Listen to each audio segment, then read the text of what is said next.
Good evening, ladies and gentlemen, and welcome to this edition of Facts and Realities of Education. In Facts and Realities of Education, we discuss educational issues that affect our educational systems in Cameroon and look for a way out to ameliorate this important aspect and factor of development in our society. Around this time every year in Cameroon, from the midweek of August, the general conversation in every lips is about back to school. Parents who do not even have children still talk about back to school to cover up their discussion. But then there is another aspect of this back to school syndrome that has been so vibrant for the past 5 years. We are talking about the closure of illegal schools in Cameroon. Around this period, we have circulars from the ministries talking about clandestine schools that are not supposed to function in the course of the new academic year. But what has been the result of all these circulars, all these decrees banning all these schools? That's what we will be looking at. Clandestine schools in Cameroon, whether the concept of clandestinity is a fiction or a reality in the Cameroonian context. Tonight in the studio with me, we have a pedagogue who would be looking at this concept of clandestine schools in Cameroon, a phenomenon that we all have been observing. Good evening, sir, and welcome. It's a pleasure being with you once more this afternoon. Thank you, sir. We would be talking about clandestine schools in Cameroon. We want to find out whether it is a fiction or a reality. And when we talk about clandestine schools, what do we mean precisely about when we talk of clandestine school? In the context of the Cameroonian law, when we talk about clandestine schools, we are referring to schools that have not respected the procedures put in place by law for creation, opening, functioning, and extension of schools, be them nursery, primary, general secondary, technical secondary, vocational, or training institutions. And so anybody who does not respect the procedure is considered as being illegal or clandestine in what he or she is doing. But then when we talk of anybody who does not respect, is it possible that we can have a school that is functioning without these documents? There are possibilities in Cameroon that a person could take the courage, given the environment in which we live, because clandestine issues are not only in education. Yes. Everybody lives in the neighborhood and knows what is clandestine in the neighborhood. There are stores, there are workshops, there are other things that pay no taxes. And everybody knows that they are clandestine. Most of them with the complicity of the people who hold real power. And so it is possible to have a school in Cameroon that has not respected this procedure. Because some schools in Cameroon are found even in people's parlors. Some are found in what we call village halls. And so some of them are created by those who just have courage. They say, okay, before they ever intervene, the money would have already been in my hands. Yes. And if the money is already in his hands, the risk becomes that of parents. And when the intervention is not very, very hard, that's which leads to closure. If it is just one of going down and being flattered and going away, he will continue the year. And so it gives chances for some schools to really live in this condition.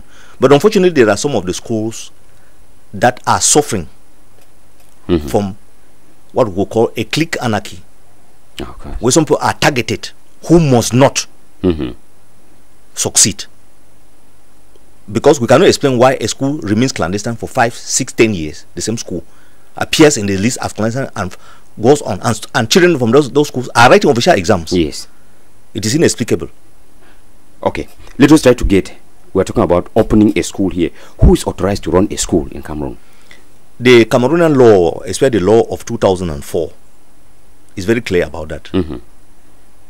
Any Cameroonian or foreigner or corporate body can open an institution of learning, provided the person respects the laws in force.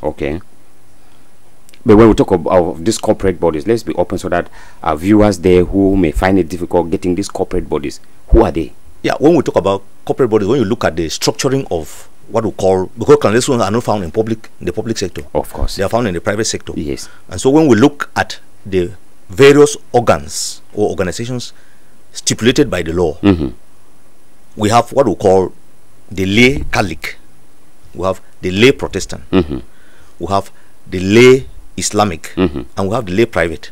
There are only 4 categories. And so inside here, there are others who are corporate, like the Catholics, the Protestants, the Islamic. They are no individuals. When we get to the lay private, you have individuals. Okay. So we have corporate bodies that are free also to create schools or open them, and we have individuals who can create or open the schools. Okay, but we have some there's some denominations that are coming up now, what we normally call them like sects. They are coming up, and some are venturing into education. They will either find themselves, or what the law says, yes, they must. It's not negotiable. They must find themselves within the 4 groups. Okay. Either they join the Protestants, because most of them are runaways from churches like Catholic Church and all those places. Yes. If you have run from the Protestant church, you cannot join them. You go and join the other people. Okay. If you have run from the Catholic Church, you might be able to join the Protestant. Okay. All right. Now let us look at what does it take to run a school in Cameroon. What are those the paperwork perhaps needed to run a school in Cameroon? There are preliminary documents that are supposed to be compiled by any individual or corporate body that wants to create a school in Cameroon. First and foremost, there are identification documents, which include your ID, your birth certificate. Those ones are there. And then there is a financial part of it, because there must be what we call a bank statement to state your financial viability, permitting you to be able to take off smoothly without getting to the neck of the parents before succeeding. There should always be a proof that you are viable. Can run the school. Yes. There is what we call physical, which could be land, the parcel of land that you need to have, because it's defined.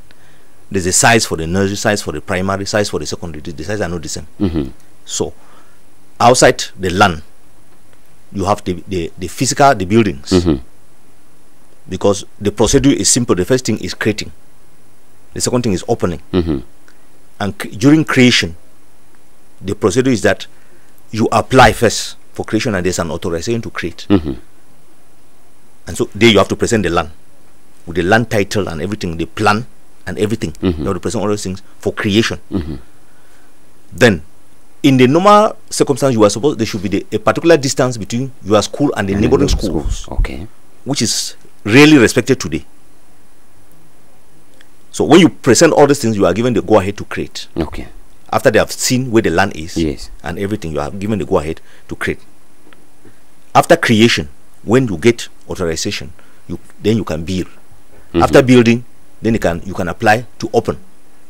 And the application can be validated when the delegation goes down to the field to visit and see practically the structures that are put in place, and see whether they respect the norms. That's the sizes of the classes, the toilets, the playgrounds, and all other facilities. And then you can have the go ahead to register children and start an academic year. Okay. But unfortunately, this is not what is done. This is paperwork. In practice, it is very rare to find a school in Cameroon that starts by respecting all this. Especially in cities like Douala. Cities like Douala. Yes. It's very, very difficult to find a school that respects that. All right. Now, we are talking about this phenomenon of illegal schools. And we are saying that the phenomenon has been ongoing for more than 5 years. Now, let's go back to our tapes and we look at this element that talks about the closure of schools. This was 2 years ago, 2016. Let's look at that closure of the school in this first element. According to a ministerial decision signed on the 12th of August 2016 by the Minister of Secondary Education, 73 illegal secondary schools have been prohibited to function for the 2016-2017 academic year. Minister Jean-Ernest Masena Ngale Bibehi is shutting down these illegal colleges for violating the legal framework that guides the creation and or functioning of secondary schools in Cameroon. Of this number, 22 illegal colleges are in the littoral region, found in 3 divisions. Denkam has 1 college, Mongo division has 11 colleges, and Vuri 10 colleges. One of such schools in the Douala 3 subdivision is Staff College. It is becoming more of a tradition that Staff College should be in the news at this time of the year. When we met the principal in school, he was surprised that his college is among those shut down. Our name Staff College featured on the schools, among those schools that are to be closed. We are not totally clandestine as such because we have been making efforts to furnish paper at the right quarters. But the government seems to delay to bring back the result, to bring back the authorization that is required. He does accept that the authorizations have not yet been delivered.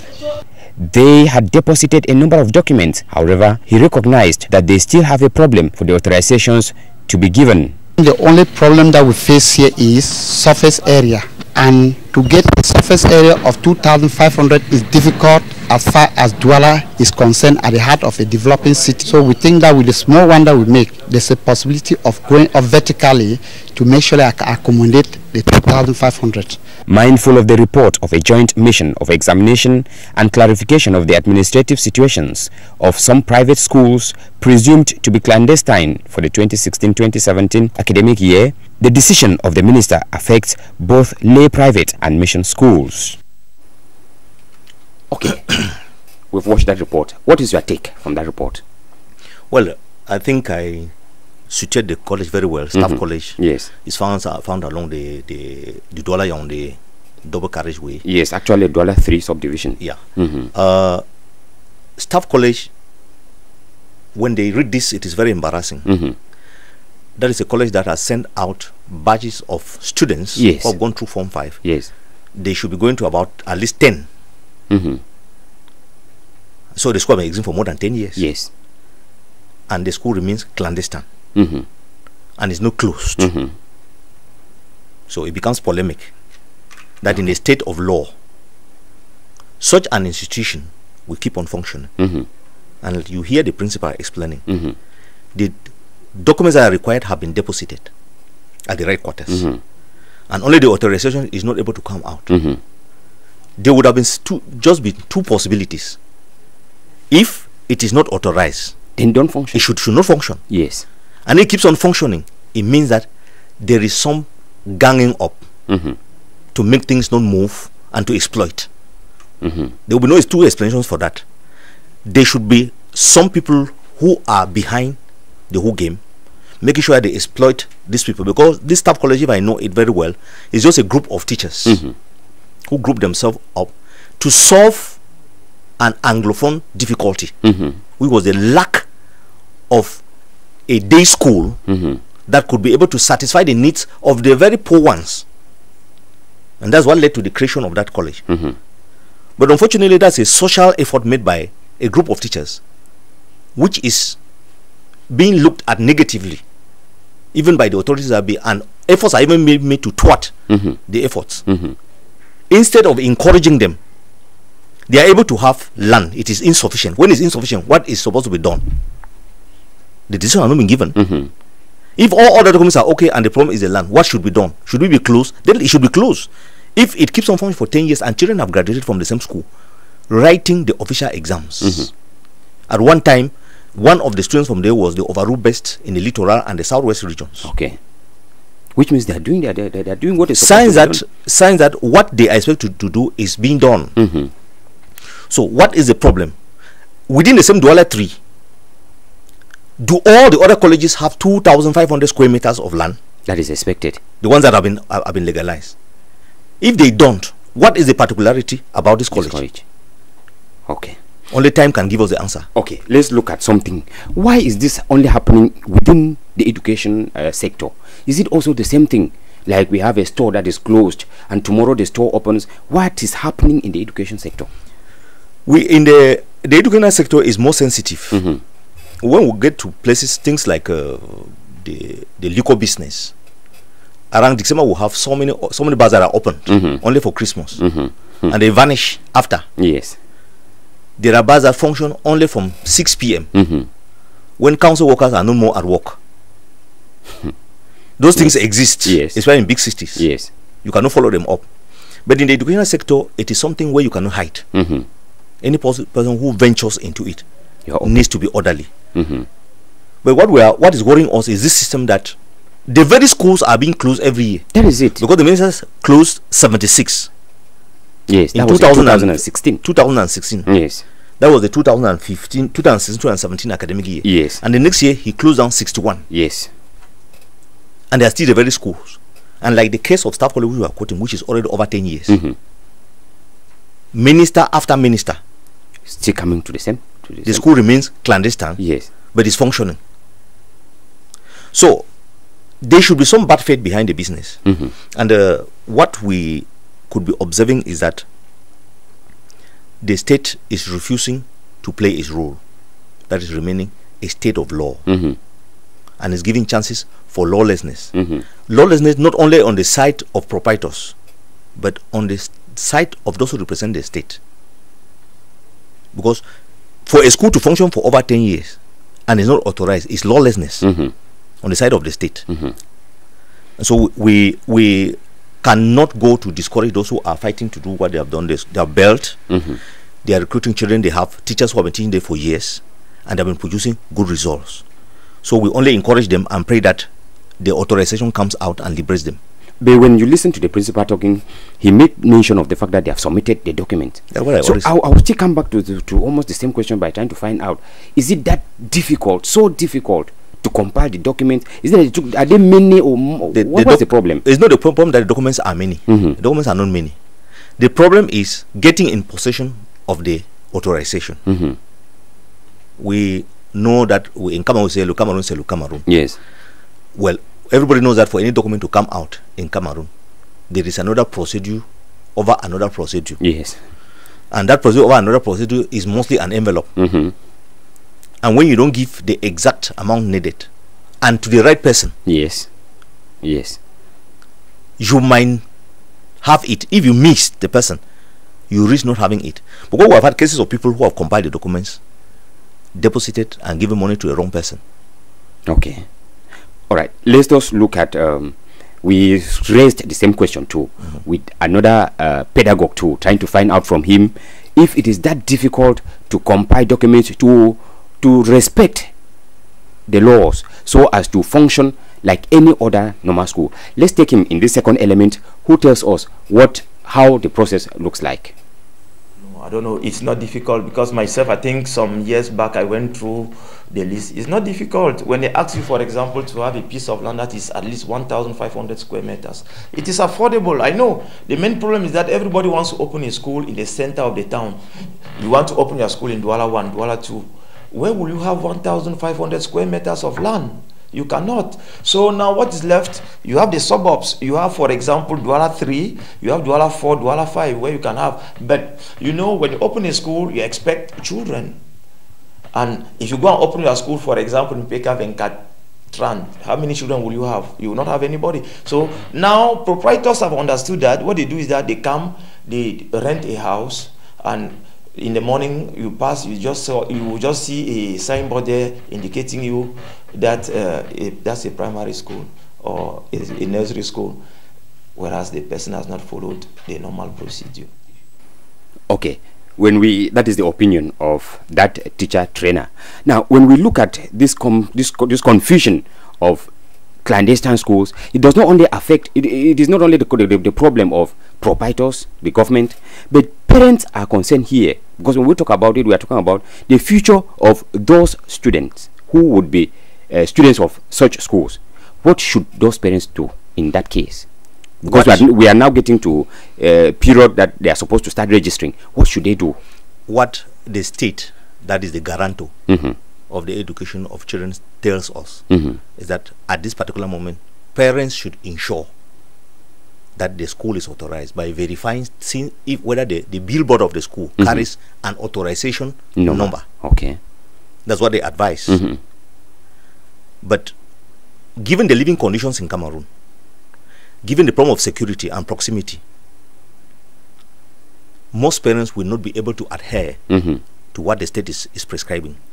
You get a parent who is not able to pay for the child to cross the road. He cannot pay a bike. There is a school open next door, behind the house, in a parlor. They will risk themselves by calculating that this will reduce this, and they find themselves there. As long as at the end of the year, the children will move to the next class. Mm-hmm. The parents take that risk. But the state keeps on preaching that people should verify and be sure that the school is authorized. Mm-hmm. The question of authorization is for legality purposes and for security reasons. But we find that around our environment, parents find it very hard just to send children to school. Mm-hmm. Not to talk of paying for transport. Not to talk of getting up and sacrificing time to make them cross the road. Mm-hmm. And so, with those difficulties, some parents are forced to stay in and to get their children registered in some of those schools that are declared as clandestine schools. Mm-hmm. And we know what Cameroon is. You could find a billboard with an authorization number that is not also That is where I wanted to find out that when we have those authorizations, those are also possibilities. Yes. Parents might not be able to get the authenticity Yes. of the authorization number. Yes. But a parent who is able and capable needs to verify and get the child to the right institution that has been authorized. But we will not cancel the fact that most of the Cameroonians are living below the rate at which, at the level at which they could be able to sustain most of those things, and for those reasons they find themselves trapped in this situation of raising children in clandestine schools. Okay, that is another opinion, that parents should verify to be sure that the schools they are registering their children into is legal. Let's get the opinion again of Mr. Ndikum. He works with the delegation, regional delegation of basic education for Littoral. Let us get the opinion he gives a parent to do at this particular moment. Let's take the third element. So all what parents have to do is to always be informed, to come where the information is available. The regional delegations are there, the devolved services are there, the divisional delegation, the subdivisional inspectorates are there, so they can get to any of these services and have necessary information before they ever register their children in any of the schools. Thank you, Mr. Ndikum. So now we are talking about this period. We are talking about the case of schools coming up as being clandestine. Like Mr. Ndikum is outlining there, we have those structures, the ministries, the regional, the divisional, subdivisional delegations, they are there. Yet, we still have all these cases. Who's responsible for all this disorder? No person is responsible for the disorder apart from the state that is supposed to ascertain order. Mm-hmm. We cannot accuse any other person.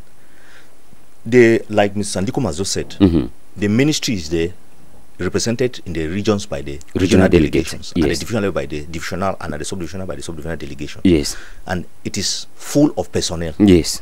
Who are supposed to be down in the field and are certain things. Mm-hmm. And when they don't play their own role, then those who love to do things clandestinely will take advantage. Okay. If they have been taking advantage, is because most of them are not going down to the field. Okay. Most of them are shuttling between the office, their personal affairs, mm-hmm. or and Yaoundé following up their mm-hmm. money and all other things. Mm-hmm. While the real thing, the real work is on the field.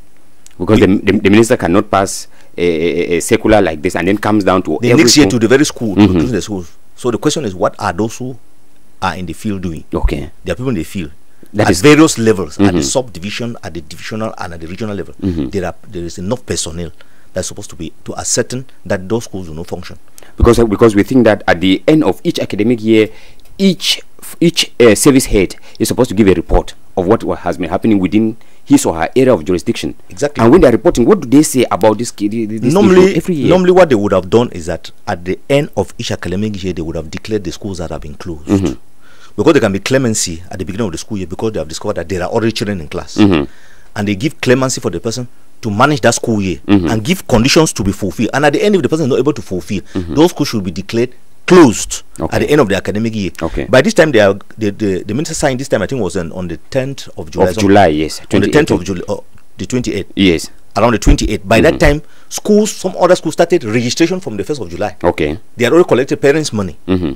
But if on the 8th of June, when they were going on holidays, mm-hmm. if they declared those schools closed and the list pasted everywhere, at the subdivisional level, they make sure they go to the quarters and paste at the chefferis and everywhere. Okay. People will be aware. Okay. But when they wait and allow people to register and do all those things before they start singing about clandestine schools, mm-hmm. what they have put out as a text, how many Cameroonians are aware of what the minister has signed? Okay. How many Cameroonians are around the television to follow news? Mm-hmm. How many of them read papers? Okay. Many in the quarters are completely unaware of what they have done, mm-hmm. because those in the field, they are not able to go down to the field and do the work at the right time. Okay. Thank you, Mr. Wiba, for taking time to talk with us. Ladies and gentlemen, for time constraint, we are rounding up at this moment, and would wish to say that for those of you who could not hook up with us from the beginning of the program, you will still have an opportunity on Sunday evening from 9:30 to 10 p.m. for a rebroadcast of this very edition. You can now comment with us, comment on the topic, but with the numbers that you have on your screen. But then when you comment, make sure that you sign who you are and where you are, because we cannot take any message that does not have the name of the person who is commenting.